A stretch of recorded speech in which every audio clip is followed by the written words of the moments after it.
Welcome to Federal and State Affairs. And today we will have a bill hearing on Senate Bill 116. But before we do so, I am going to ask for any bill introductions. And I see Senator O'Shea has something for us. Senator? Thank you, Mr. Chair. On behalf of a constituent, I would like to introduce RS 0899. It has to do with requiring closed captioning to be enabled on TVs in public areas. Very good. Committee, any discussion, questions, or objections to introduction? Seeing none, that's introduced.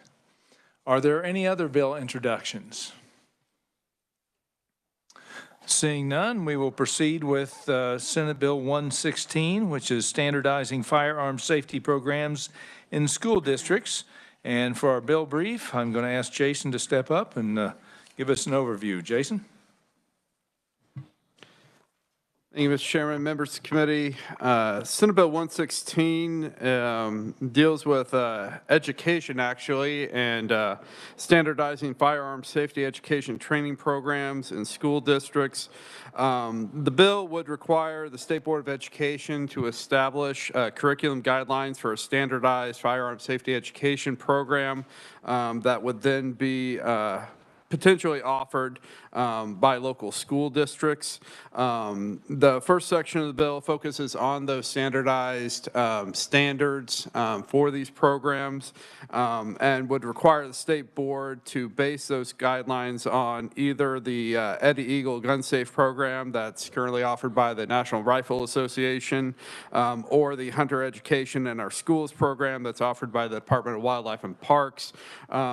The programs are based on age of the students, with kindergarten through grade 5 being the Eddie Eagle Gun Safe program, as that's more geared to younger children. Middle school grades 6 through 8 could be either program, and the high school grades 9 through 12 would be the Hunter Education in Our Schools program. And again, the state board would develop guidelines based on those existing firearm safety programs.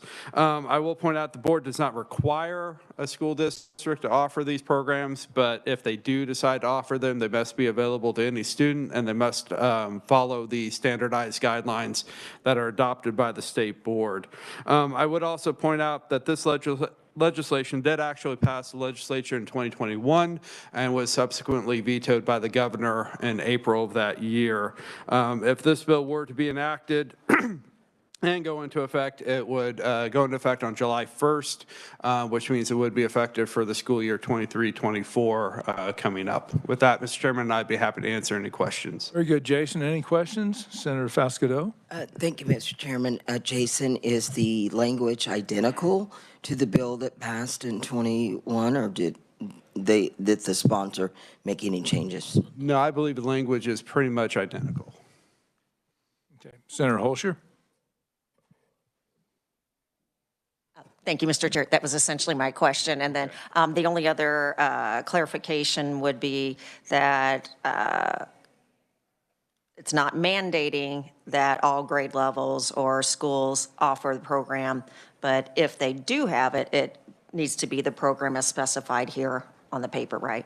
Yes, it has to be in accordance with the guidelines adopted by the state board, which are to be based on these programs provided in the legislation.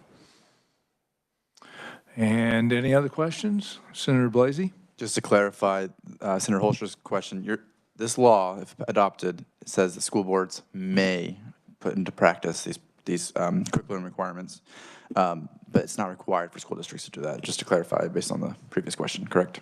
That's correct. It would still be a local question for a local school board. The other, Senator Fascadeau. Thank you, Mr. Chairman. Then to Senator Blasey's question, so who would actually perform or teach? Would it be an on-site educator already or a new person coming in? That would be a local determination. Once a local board of education decided to offer these programs in its schools, then it would work with the administration as to where and who would be conducting those programs. Any other discussion? Seeing none, thank you, Jason. We appreciate that very much. We'll move on to our oral proponents in person. We do have Representative Patrick Penn is up first. Didn't see you, Pat. You must slipped in on me. Good morning, Mr. Chairman, Mr. Vice Chairman, and Ranking Member Falscado. Good morning to you. Thank you all, committee, for having me before you today. I have my written testimony in your packet. I would like to, if I can indulge while we await Representative Schmoy to come out of committee. They're voting right now. If you'll indulge me, I'd like to read it into the record, if that's all right, Mr. Chairman. Fantastic, and I'll stand for questions at the appropriate time. I support Senate Bill 116. We had a constituent down in Wichita who said these following words when we first ran the bill. Education is a must when it pertains to our children. I'm a firm believer in the right to bear arms, and I also believe there needs to be a component of education added as well. As you proceed today, please take into account the fact that one day it may be your child or grandchildren that may come across a gun in a public or private space. And with this training, it can prevent the pain that so many have endured. Let's protect our children and add this education component. This is why I stand before you today, Mr. Chairman. The language of Senate Bill 116 is plain in both its intent, idea, and the price tag. When this bill was introduced in 2018, during that session, the estimated cost to implement these curriculum changes and guidelines was about $2,500.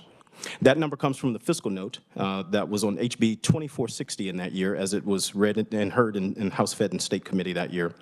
According to the records that I have reviewed, it does not appear that the Department of Education submitted any testimony on the bill in the 2018 hearing.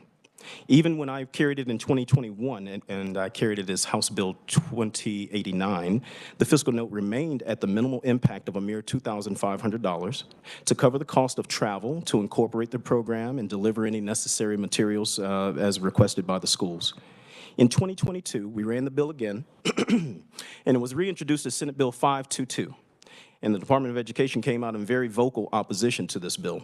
The department also raised its estimate of the cost to implement this very simple language bill to $70,000 of taxpayers' expense.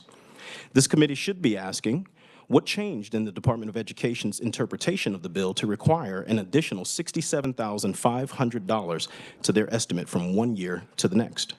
If the Department of Education interprets that this bill is going to require or even allow them to rewrite the standards dictated by the bill, then I believe that there's a need for them to clarify, and for us to clarify, rather, the legislative intent.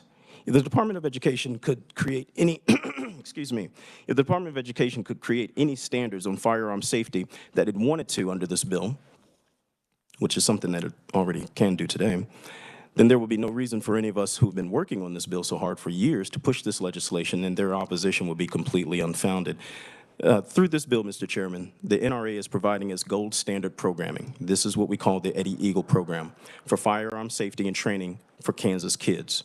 And it's saving lives at no cost to the state, negligible impact to the state budget. In addition, the Kansas Department of Wildlife and Parks program that was developed with great care would also become the gold standard for the higher grade levels, as you heard the revisor speak.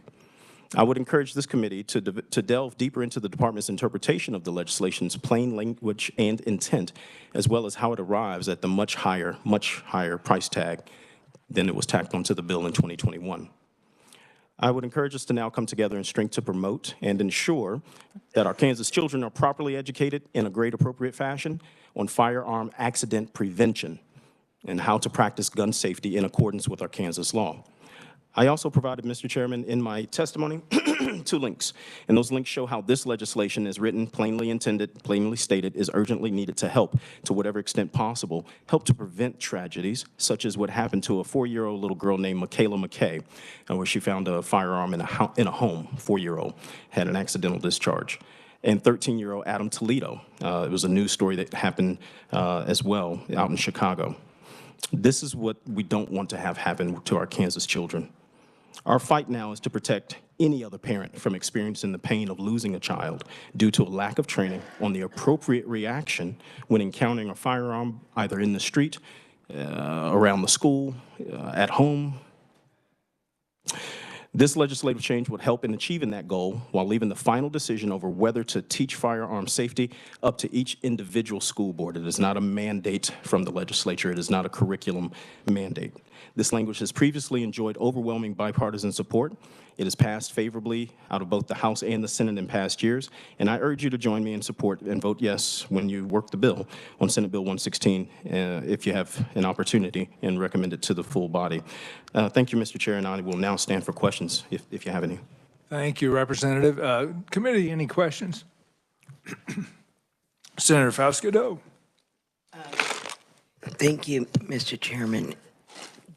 Do you have one of those little? Oh, little.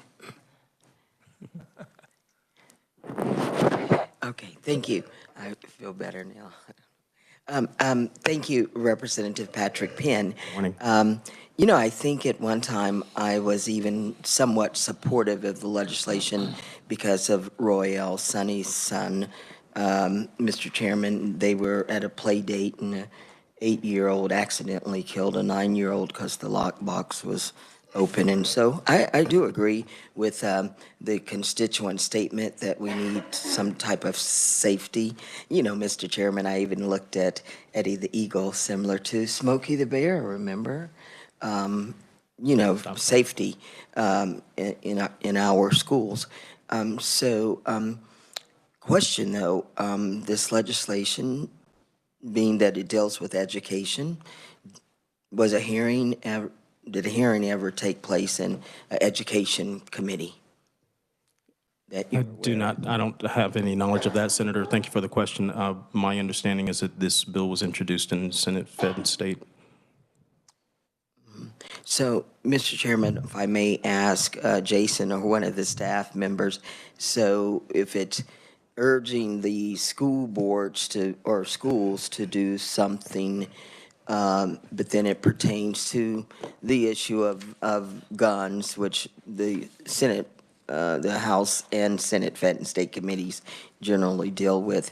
So why wasn't it referred to a education committee or not? I'm just curious. I'm trying to weigh in on the, you talked about the dollar amount, the education, and there no opposition. And so just trying to get an understanding. Thank you. So let's ask Mr. Revisor, if, Jason, if he has an answer to that, or. Mr. Chairman, members of the committee, this legislation was referred to education committees in the House and the Senate in the past, and the bill that was vetoed in 2021 was an education bill. I believe the provisions were included with some other educational policy matters in that bill that was vetoed. As to why this particular bill was referred to the Senate Federal and State Affairs Committee, I do not have an answer to that question. That's a leadership decision, I believe.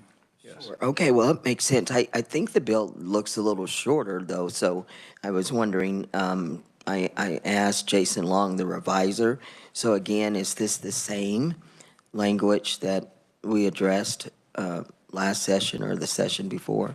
Thank you, Senator, for the question. To clarify, the language that you have before you is the exact same language from last year when it was Senate Bill 522. Senate Bill 522 took off all of the mention that we had as a namesake because the individual who wanted to have, that I had worked with, one of your constituents, to have that on as a namesake, decided that she did not want to be a part of the process anymore.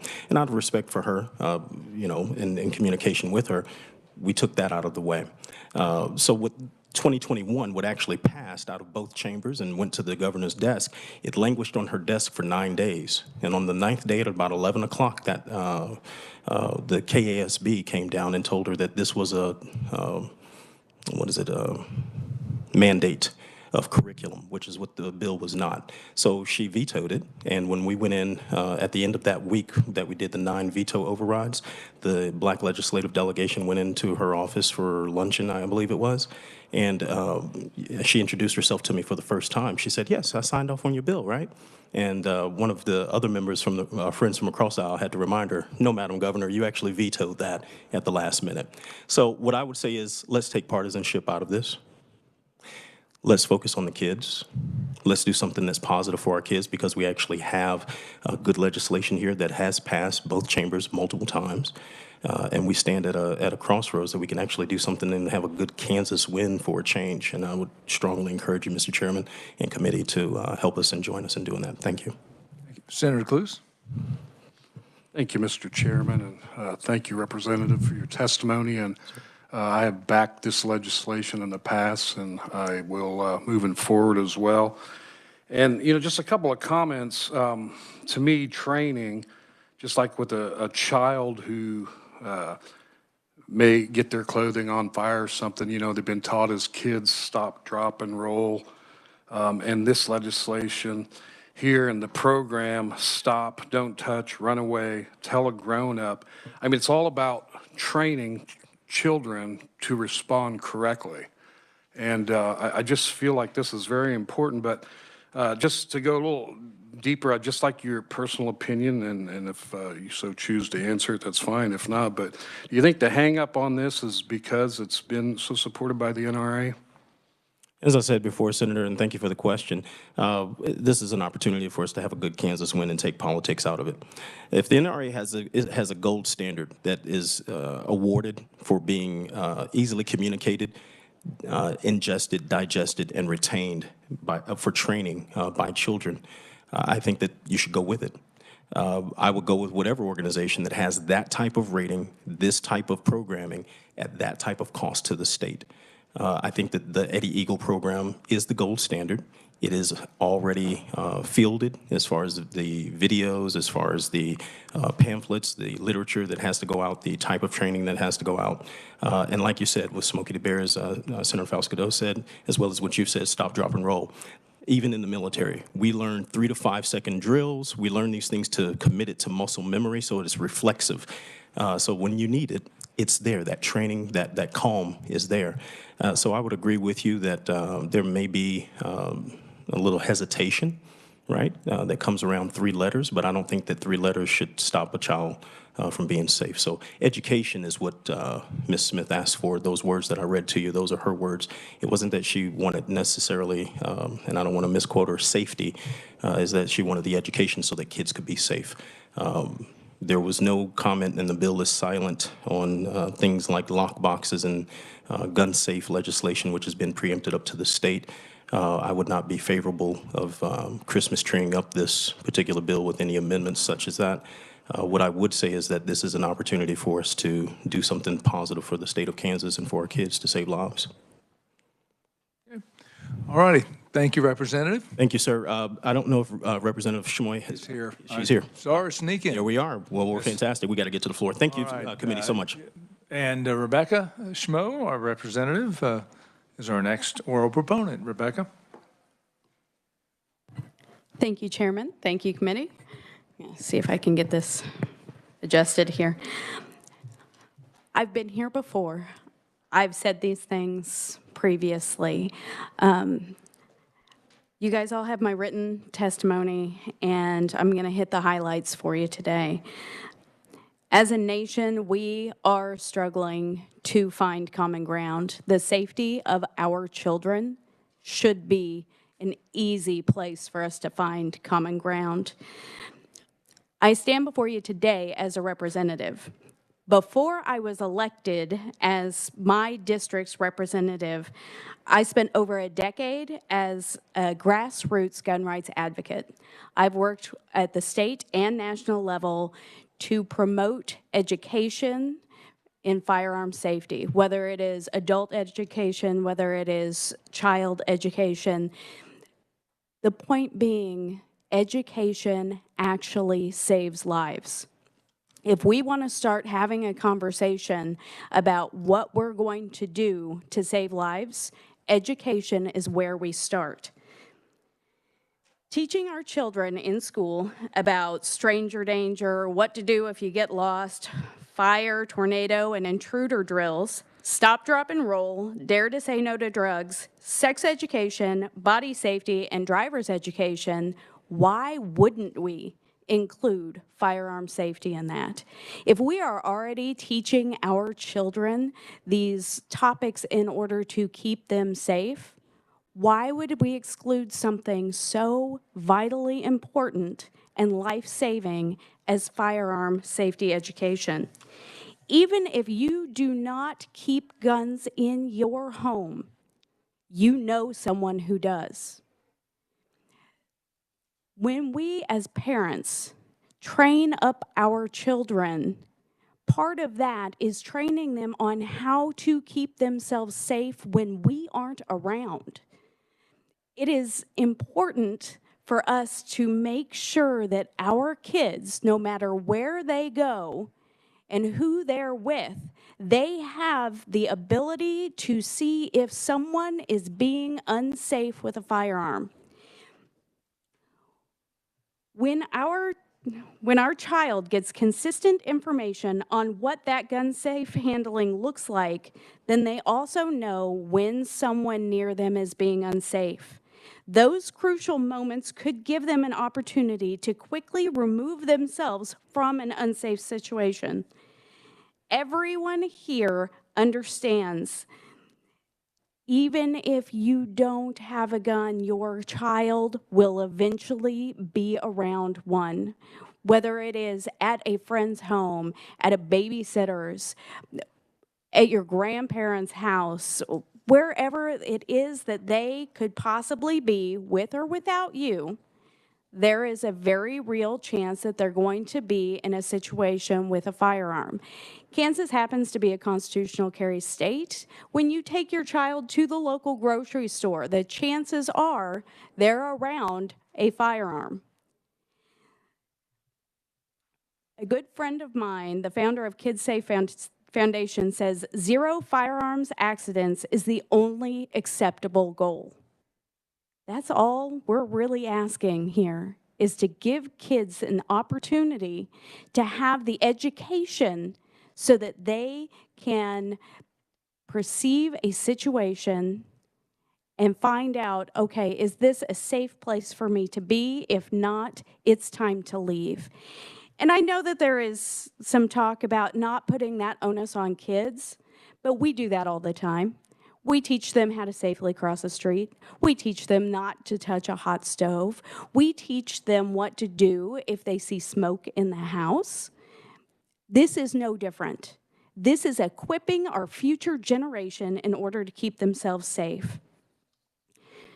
Who wouldn't want to teach our children how to get to safety and tell us if they have encountered an unsecured firearm or encountered someone being unsafe with a firearm?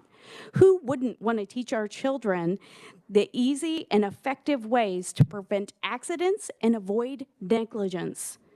Who wouldn't want to give children tools necessary to avoid tragedy? We can all agree that children's safety comes before our preferences on whether or not we choose to exercise our inherent right to keep and bear arms. The fact is, as an individual right, they will have firearms around them. Our children's safety comes before our personal preference on which organization happened to come up with the easy-to-remember phrase, stop, don't touch, run away, tell a grown-up. In fact, my OA yesterday, as I was discussing this, he's in his early 20s now, and he was able to recite this without me saying anything, and he remembered it from a decade ago. That's how memorable this stop, don't touch, run away, tell a grown-up is. You and I are the responsible grown-ups in these lessons. We are responsible for our children. It is our responsibility to keep them safe when they are with us and teach them to be safe when they are not with us. I urge you to equip our children with this fundamental, uniform, decades-proven, effective accident prevention education. After all, we want our children to be safe, especially when we are not around to protect them ourselves. Please, I encourage you to help Kansas children and Kansas communities survive and thrive by giving them the opportunity to trade in their fear for empowerment. I ask you, Chairman and Committee, to please pass this favorably out of committee, and I look forward to the House side where I will again go and testify, because it is so important for us to give our children the opportunities to keep themselves safe. Thank you. Thank you. I know you have to get to the floor. Senator Reichman, I believe, has a question. Thank you very much, Mr. Chairman, and thank you for your passionate testimony. I've voted for this legislation in the past, and I will vote for it again. I'm probably oldest in the room. When I remember back when I was in the 5th grade, we used the duck underneath the chair for a nuclear bomb. Mm-hmm. At the time, I didn't think it would be too safe, make much difference. But I'm just saying we've done this forever of trying to teach on safety. I think this would be a good one. The other one wasn't so good. Thank you. I appreciate that. Senator Fasquedo. Thank you, Mr. Chairman. Thank you, Representative. You and I do have something in common. We're the same height. Right? So we have to adjust the mic quite a bit. Again, I somewhat supported the legislation the last time around in the Senate, and I think my NRA grade was going to go from a C- to a C. Yeah, and however, I wanted a piece of language in the bill to address safe boxes. And I didn't get that, and so because I was concerned about those locked boxes in homes and safety as well. And then also, if you can answer this, another concern was that some school districts or educators that were calling me, they thought that it would allow the student to bring in their gun to the building and then lock it up in a locker there or somewhat. And, I live in inner city Wichita where I just got another phone call from a community members of a shooting there in my district. And so it's always a struggle for me, and I do appreciate education and safety. And number one, I do. So can you address the piece of, in order to train and teach, are we using, plastic water guns? I mean, what does that look like, and how do you train them with or without the actual handgun? Thank you, Mr. Chairman. Thank you, Senator. The Eddie Eagle program never uses actual firearms in its training. We use something that's called a blue gun. It's a solid plastic. It has no mechanisms. There's no function to it. It's about the same size. But even then, I do not believe in this particular curriculum style that it even brings those into a school setting. And quite frankly, my kids, I have 3 boys of my own, and my kids, when they were young especially, would pick up a stick and use it as, pretend like it was a firearm. And so having a chunk of plastic blue gun in a classroom, while wouldn't be scary, it wouldn't be traumatizing. I think that it really would come down to the school board and their implementation and who they brought in. And quite frankly, I think that we could teach Eddie Eagle and stop, don't touch, run away, tell a grown-up without even bringing the blue gun. I think, Patrick, did you have to add something to that answer very quickly? Yes, Mr. Chairman, just wanted to speak on that as well. The bill is silent to that because, as Representative Schmoy said, that is up to whatever the standard is that's adopted by the state board, pushed down and promulgated by the local school district, and any curriculum and tools that they use in that. Nowhere in the bill does it say that they're bringing guns either from the children or the instructor or anyone else onto the school campus. So that's not a concern that we have in this bill. What this is basically saying is we want to get one standard across the state so we don't have disparate standards. If the parents want to engage the school district to have their kid receive the training, whatever age-appropriate level, there is going to be a standard on the shelf that you can now pull down, and it will teach them those 4 principles: stop, run away, don't touch, tell an adult. Senator Holscher. Thank you, Mr. Chair. You said something kind of a little apart from this whole topic that I wanted to ask you about. If you have a young child with you, I don't know, 4, 5, 6, 7 years old, and you're getting ready to cross the street, do you hold their hand? Do I? I always, well, I guess it depends on what street, but yeah, most of the time with my own kids, and I did daycare for a long time, and I've worked in the public school setting, and so yeah, you take a child's hand when you are with them, and then you teach them to cross a street if you happen to not be with them and they are with someone who doesn't think to hold their hand. Thank you. All righty, thank you, Representative. I think for this, we need to get our testimony speeding up here, folks, so we Thank can you. get our work done. Thank you very much. Our next oral proponent is Mariah Day, Executive Director of Kansas State Rifle Association.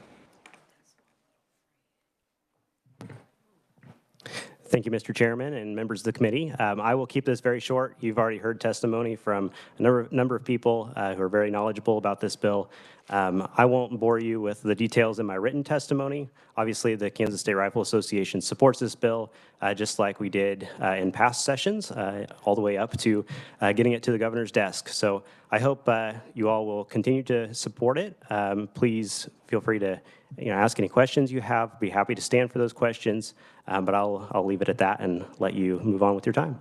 Any questions, committee? Seeing none, thank you, sir. Our next proponent is Travis Couture Lovelady from the National Rifle Association. Travis? Thank you, Mr. Chairman.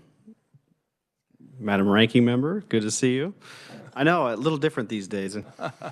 Wife says it makes me look a little older. I don't know. But it's always a pleasure to be here. Appreciate the opportunity to testify.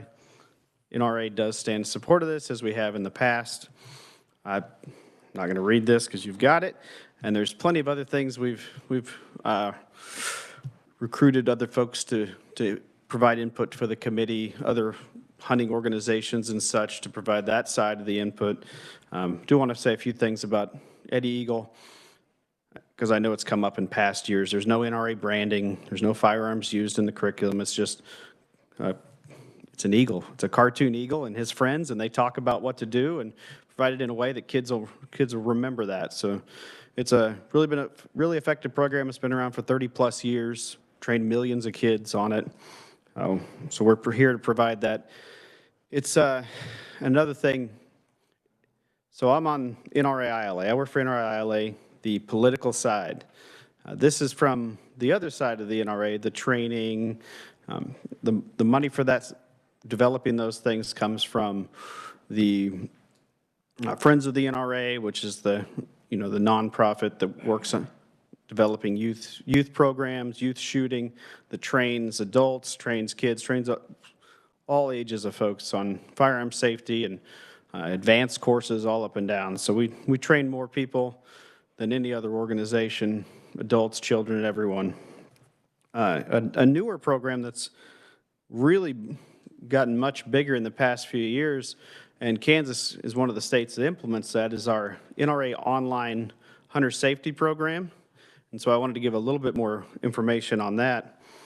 So it's entirely optional for online option. 16 years and older can do all their hunter safety online, and Kansas Department of Wildlife and Parks has it on their website as an option. And for those of you familiar with how the money works on the Pittman-Robertson funds, and we can see if there's questions on that, but so when you purchase ammunition, there's a tax on there, and that goes to Department of Interior, and that comes back to the states for a number of things. But on hunter safety, you get $25 back to the state per student. So just with our program, there's been 120,000 students go through it nationwide at $25. That's $3 million times 3, so that's $9 million back to the states for conservation programs and other things. Just the state of Kansas has a little over 11,000, so about 700,000 that the state could have gotten back in Pittman-Robertson funds to use for conservation programs for the Kansas Department of Wildlife and Parks. And the NRA, the Friends of the NRA and NRA has put together that program entirely at a cost to us based on donations given to the foundation. So that is no cost to the states to implement that. We provide that service entirely free for the Kansas Department of Wildlife and Parks, all that program. And it actually not only benefits the state because it saves money for the taxpayers in putting together the program, they didn't have to develop it, and there's other for-profit groups that make those available to states, and it costs money to the state and to the citizen that has to take the test. We provide it free to the state and free to the student as well. And it makes money back to the state in the form of money that goes towards conservation. So it's a win-win for everybody. But I'll try and wrap that up quick. But any questions, be glad to answer them. All right, I think we do have Senator Reichman has a question. Thank you, Mr. Chair, and thank you, Representative. Two questions. Number one, how many states have the Eddie Eagle program? Are you aware of? And number two, have you ever been Eddie Eagle in the schools? Thank you.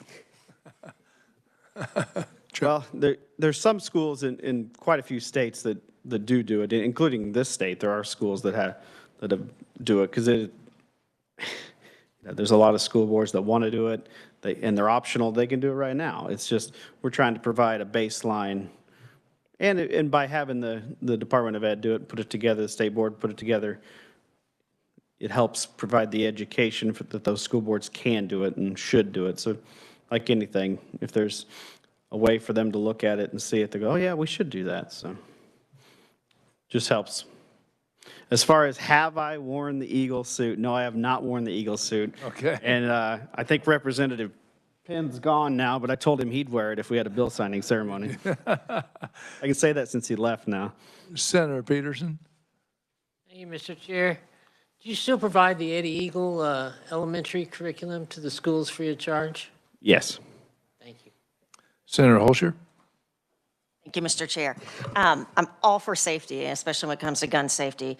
And I do know when you're talking about younger kids, often they have to see things several times or hear the program or hear the words several times to make sure it sinks in. So if you have a kiddo, if I'm a parent, I have a kiddo who's been through this program and they, I don't know, lost the program information or whatever the materials that you give the school, what do I do then as a parent if my kid's talking to me about it and says, oh, you know, we had this program, what do I do as far as getting those resources? Yeah, so on the Eddie Eagle website, you can download it for yourself. You can contact whoever was providing that class at the school.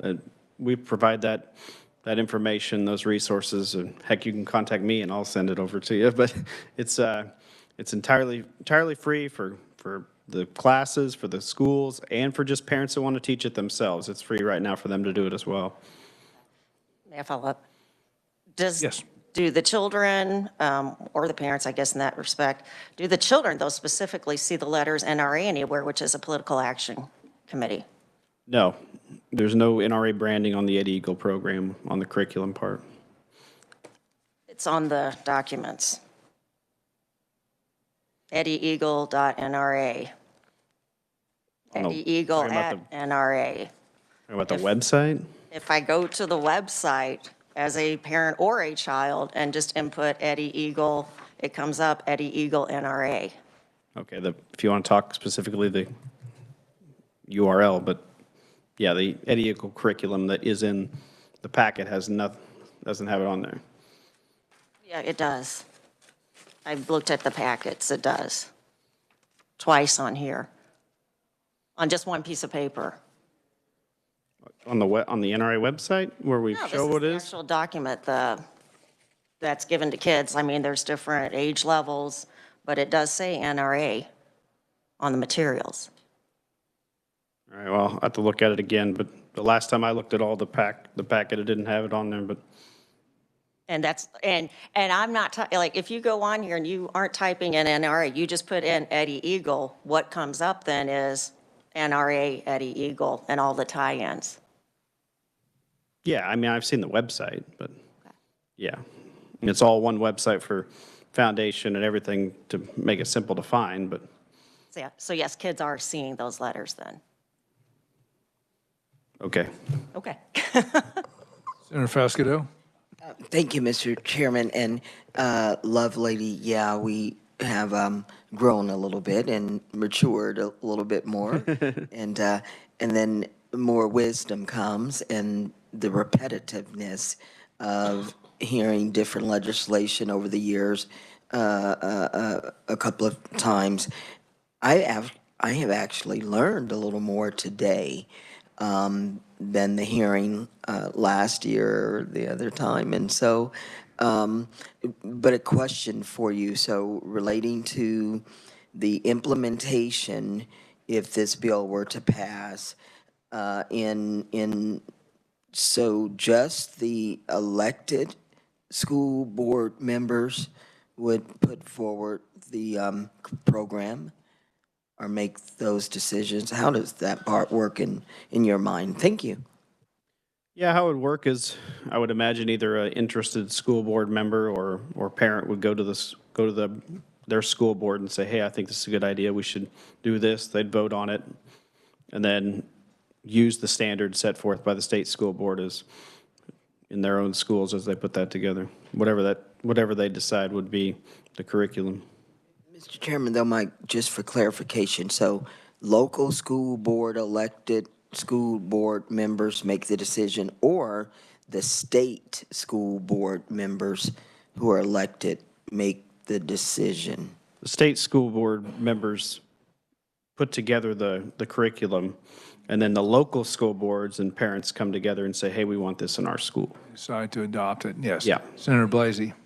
Thank you, Mr. Chairman. I'm just looking at the activity books on the NRA website, and if you look at kids' activity books, parent instructor guides, you hit download and all these documents, not one document has the NRA logo on it. So to Senator Holscher's point, I don't see where she's seeing that. But I guess my question is, are we interested in banning acronyms nowadays? I mean, we have the NEA who continue to fight to open schools all across this country in the big cities, and so that's offensive. So, I mean, if we're going to go down that path, it's dangerous to go down acronyms. Senator Holscher? I would address that. I mean, I don't know that we allow other political action committees to bring materials into our schools, and it is on the final page. It may not be a logo, but it is there. I do have a different question. What are the age and grade levels for the programs? Had that on here.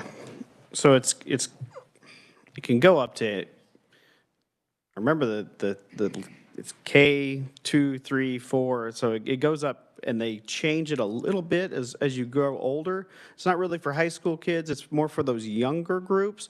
That's why when we were talking about this way back when it was Representative Whitmer that brought it the first time, was saying, well, what do we do for the older kids and keep the costs down for the schools so they don't have to come up with a new program. So why don't we just do hunter safety? So for the younger grades, put together with Eddie Eagle. For the older grades, we'll just have wildlife and parks with hunter safety. Okay, so like kindergarten, pre-K? Yeah, I think it's kindergarten 2, 3, 4. Okay, I do have a Or follow-up. 1, 2, 3, 4, yeah. Because I think it's K1, 2, 3, 4. Okay, at what age do children see death as final and irreversible? I don't think I'm qualified to answer that question. Okay, my concern there is because usually that's between the ages of 7 and 10. And when we're talking about something as concerning and as complex as firearm safety, I mean, it's probably too much for them to understand. I mean, I even recall my son, when he was 6 years old, was still struggling to know the difference between day and night. And that's a pretty much simpler complex, or much simpler thing to understand. And my understanding is that that's not abnormal, that at 6 years old, kids are just beginning to understand the difference between day and night. But to expect them to have the ability to grasp something of this magnitude is very concerning. I understand, but I think we do this with a lot of things that we have to teach children. Things are dangerous, and to go talk to a grown-up and to make it as simple as possible. It's stop, don't touch, go tell a grown-up. It's just try to make it as simple as possible. I mean, if they don't totally grasp why, you're still trying to make them understand that there's danger there, and they need to take it to someone they trust. One last question, Senator Peterson. Thank you. I just want a clarification. The NRA itself is not a political action group, correct? Correct. NRA ILA is the lobbying arm. That's the political side. This has nothing to do with NRA, ILA. I'm just here to talk about it because I am the political side. The NRA is one that just promotes safety and Yes, Senator. Most of what we do is training, safety. That's the larger NRA spends most of their time, money on that side. Yes, sir. that's what I thought. Thank you. Yep. We need to move along for Yep. the sake of time. Thank you, I appreciate it. We need to move along. Next one up is Tammy Bartles, private citizen. Your speaker's going to get a workout today. Good morning. I think it's still morning, and thank you for having me. My name is Tammy Bartles from Tonganoxie, Kansas, and I stand before you today as a parent, a grandparent, a firearms instructor, and a citizen of this great state.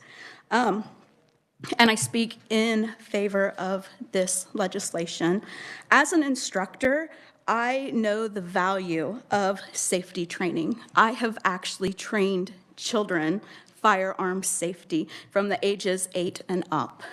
Children are able to understand the concepts of the dangers associated with firearms, just like they are able to understand the concepts of the dangers associated to a hot stove.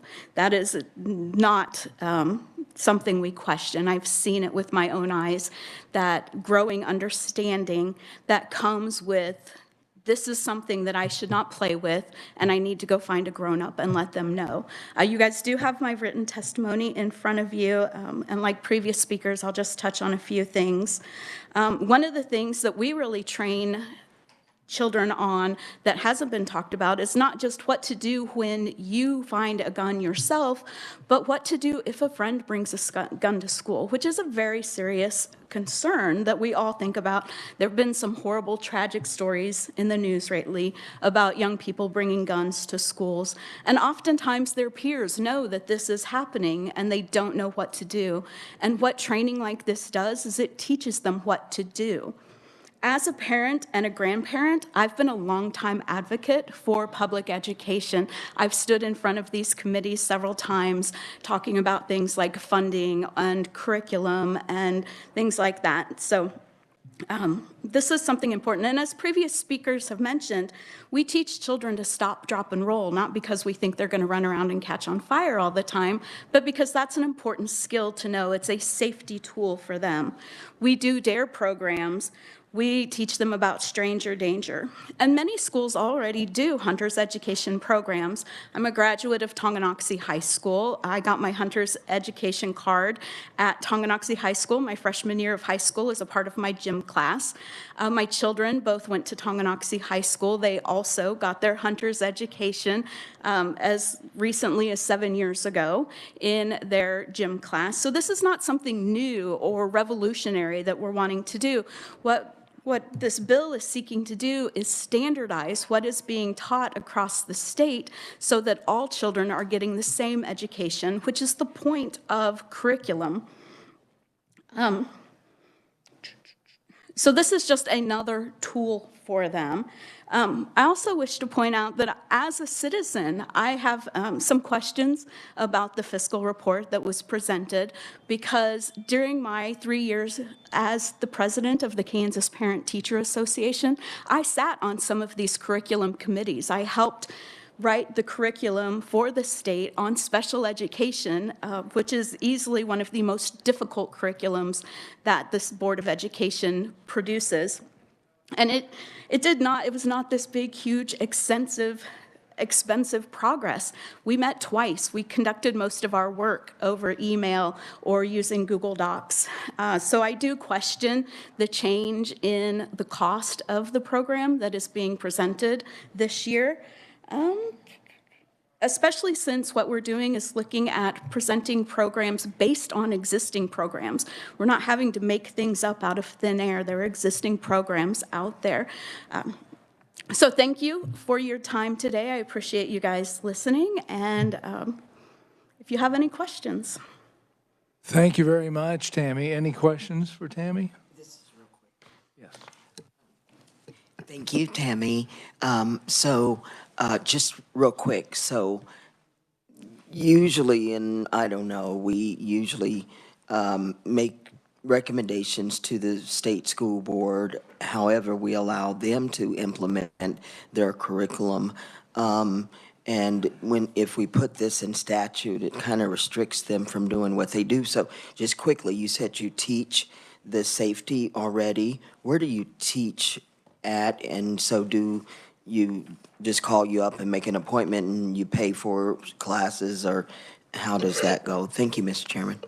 So I was a firearms instructor with Frontier Justice in Kansas City, Kansas, and Lee Summit, Missouri until on Monday when I left the company, and I do teach on my own as an individual now. Okay. You know, so you would still do that, and then we would, by law, put it in statute that we do it in the schools too? Would that take away from your business? Or, you know, I just want everything to, I like policy and procedure, and I don't like people to lose their jobs or businesses because we're requiring them to do something else. Thank you, Mr. Chairman. No, I appreciate that. I know it's important that commerce continue. But what this bill, the way I'm reading it, it is not requiring schools to do it. It's creating a curriculum that standardizes what is being taught at schools that wish to do that. And there will be schools that wish to do that and schools that wish not to do that. And that's up to the individual parents in those districts. As a public education advocate, local control is very important to me. And so I appreciate that this bill gives that local control to the individual school districts and how they want to implement that. Those school districts may choose to have staff learn how to teach the programs and teach it in-house. They may choose to contract with someone like myself to teach those programs, so the options are unlimited. What this is doing is it's giving an opportunity for children to be safer. Thank you, Tammy. Appreciate that very much. Committee, we have 3 additional written oral proponents, 1 neutral written only testimony from Scott Rothschild of the Association of School Boards. And now we'll move to our oral opponents. That is, hopefully I don't mispronounce this. I probably will. Arushi Poor? Close? Okay, Arushi. Thank you. Good morning, everyone. My name is Arushi Poor, and I'm a senior at Olathe North High School. Every single day in America, students like me live in fear. Fear of our learning being disrupted by violence. Fear of our present day at school being our last. We have been living in fear like it is normal to do so, hoping that our government can step up and provide effective change for the generation-long issues that we have been facing. Seeing bills like Senate Bill 116 being proposed and promoted in our local government instills nothing but disappointment inside myself and every student in Kansas that has been living in relentless fear, because it does nothing to address the impending issue of ineffective gun control and school shootings, yet it does everything to push political agendas. In 2022, USA Today reported that there were 50 school shootings in America, the highest amount of school shootings that we have seen in the past 5 years. This amount is only going to increase if we do not take effective action against this issue. Looking at the content of Senate Bill 116 makes it evident that no action at all will be taken to address the disproportionate amount of school shootings. The bill includes providing the NRA Eddie Eagle program to elementary schoolers and the Hunter Education in Our Schools program starting from 6th grade through 12th grade. Firstly, it has been established for decades that the NRA Eddie Eagle program does not work. A 2004 study conducted by the American Academy of Pediatrics showed that in real-life settings, children fail to retain the information taught in the Eddie Eagle program because it's simply ineffective. When it comes to the Hunter Education in Our Schools program, it's essentially another way of saying that students will be taught how to use a gun in the name of being safe and responsible members of the hunting community, as the NRA website states. This is far from what students have been asking for. Teaching students how to use guns will only result in even more student-led gun violence, leading to our schools being full of chaos and catastrophe. Less than a year ago, I testified against the same bill with the same goals and same intentions. This time, I want to ask you all, what will it take for all of you to realize that you need to start caring about keeping every student and staff member safe? How many more students like me need to come here for you all to understand this message? How many years will it take for our voices to be heard? It's time we start thinking of keeping our community safe rather than our wallets, and this can only be achieved by voting in opposition of this presented bill. Thank you. Committee, and thank you, Rushi. Committee questions, Senator Blasey. Thank you, Mr. Chairman. Thank you for. I was just saying, should we go, since there's only one other opponent, since we're almost out of time, and then do questions together? We could do it that way, or we could add, let's just do it one at a time, same we did with the others. Oh, thank you, Mr. Chairman. Thank you for being here. I always enjoy seeing young people coming to testify before the legislature. I think it's awesome. I have a question for you. Your last comments just about students participating or coming to speak before the legislature, and there are countless students in my district who are in high school who love recreational sport with hunting or shooting clay or whatever it may be, and firmly support the right to bear arms and certainly support the right to understand and learn gun safety. I'm curious what your views are. So in 2016, in the fall of 2016, 6 schools in Kansas participated in the Kansas State High School Clay Target League, which participates in shooting clay.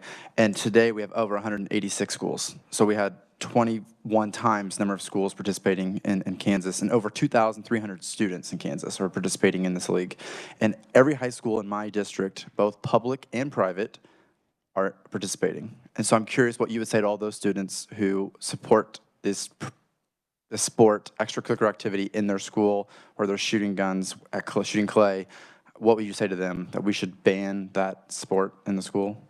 Well, in my opinion, I completely agree. I think the right to bear arms is granted in our Constitution. It's a right that we have. But when it comes to the context of this bill, if you are trying to keep students safe, but you are providing them with the tools on how to use a gun rather than using it recreationally, I think the recreational thing that you're mentioning is something in its own completely different category. Because when we're talking about this bill, you're saying that you're teaching students how to be good hunters, yet you're providing children as young as 11 years old or 12 years old in 6th grade how to use guns and like the mechanisms of the gun. So unfortunately, we can't really trust every single child, every single student to use that responsibly. So if we are promoting these programs that give this knowledge and this information to these students, then we need to reevaluate what we're trying to achieve and how we can do that.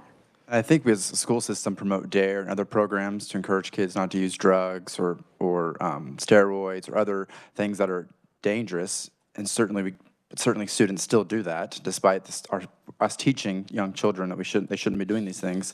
And many states across the country are implementing programs like this. Just Colorado, just 2021, the governor signed very similar legislation to allow this program in schools in Colorado. So I think society believes in the importance of gun safety, and I believe this legislation will allow that to happen and continue to happen uniformly across the state. Thank you. Thank you for saying that. I just want to say, like, when it comes to DARE and Stop, Drop, and Roll, there are studies that have shown that they have been majorly and majority effective for helping to achieve that purpose. Like I mentioned in my speech, the study from 2004, there's been nothing since then to contest that study that the program doesn't work. So if you want to achieve a goal, we need to include these programs and include initiatives and solutions that actually take steps that have been proven by studies to work and to create an implant and to create a way of thinking in these children that they're able to learn from that and actually use it in real life situations.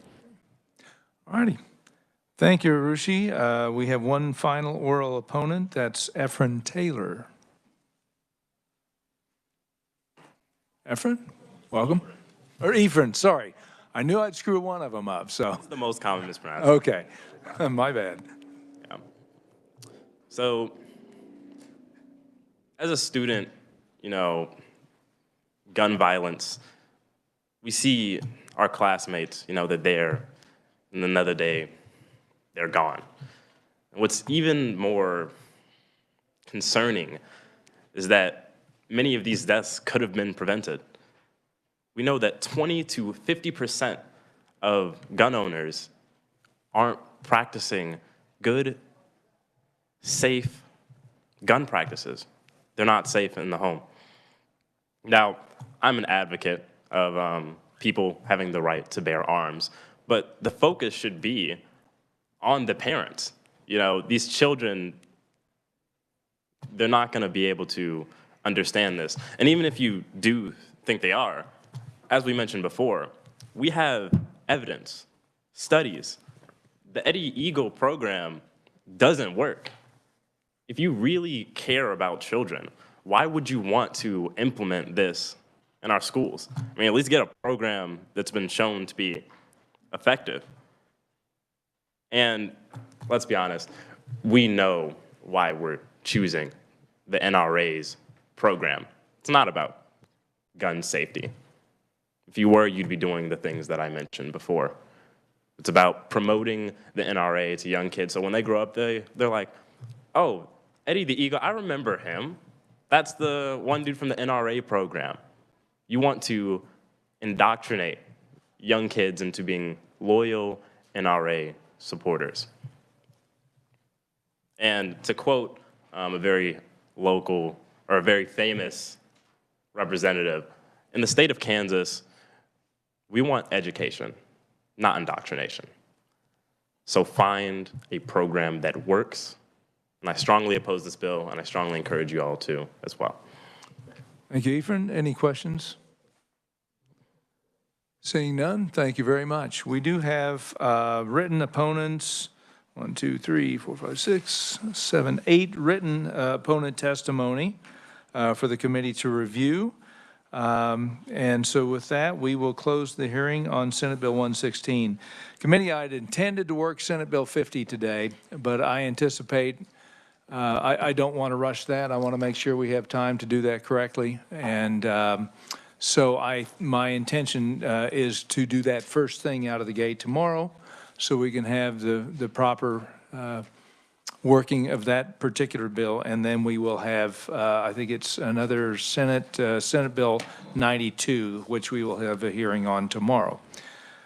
With that, we are adjourned. Thank you, committee.